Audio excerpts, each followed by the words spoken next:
2026-এর শুরুতেই টেক দুনিয়ার এক বড় বিপর্যয়। আপনি কি নতুন ফোন বা ল্যাপটপ কেনার কথা ভাবছেন? তবে এখনই সাবধান হয়ে যান, কারণ বিশ্বজুড়ে দেখা দিয়েছে র্যামের শর্টেজ। এর ফলে আকাশচুম্বী হতে চলেছে ইলেকট্রনিক্স জিনিসের দাম। আর এরই মাঝে মহাকাশে কি শুরু হয়ে গেল কোনো গোপন যুদ্ধ? চলুন সব সত্যি আজ ফাঁস করি। শুরুতেই আমাদের পকেটের খবর। 2026 সালে এআই এর ব্যাপক ব্যবহারের ফলে সারা বিশ্বের সার্ভারগুলোতে কয়েক কোটি টেরাবাইট মেমোরির প্রয়োজন পড়ছে। বড় বড় টেক জায়ান্টরা সব র্যাম চিপ নিজেদের কবজায় নিয়ে নিয়েছে। এর ফলে সাধারণ মানুষের জন্য তৈরি হওয়া ফোন এবং ল্যাপটপের র্যামের আকাল দেখা দিয়েছে। বিশেষজ্ঞরা বলছে সামনে 3 মাসে ল্যাপটপ আর স্মার্টফোনের দাম 15 থেকে 20% বাড়তে পারে।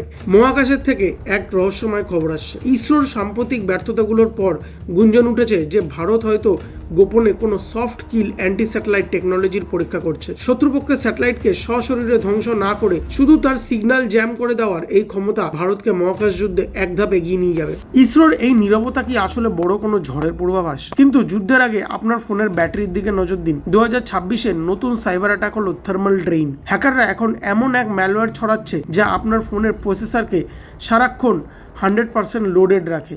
এতে আপনার ফোন হঠাৎ করে খুব গরম হয়ে যায় এবং ব্যাটারি মাত্র 1 ঘন্টায় শেষ হয়ে যায়। ফোন হঠাৎ গরম হলে বুঝবেন আপনার অজান্তেই ব্যাকগ্রাউন্ডে আপনার ফোনের র্যাম আর প্রসেসর হ্যাকাররা ব্যবহার করছে। প্রযুক্তি আমাদের যেরকম এগোতে সাহায্য করে, তেমনই মাঝে মধ্যে আমাদের পকেটেও টান দেয়। র্যামের দাম বাড়লে কি আপনি আপনার পুরনো ল্যাপটপই কাজে লাগাবেন, নাকি নতুন কিনবেন? কমেন্টে আপনার পরিকল্পনা জানান।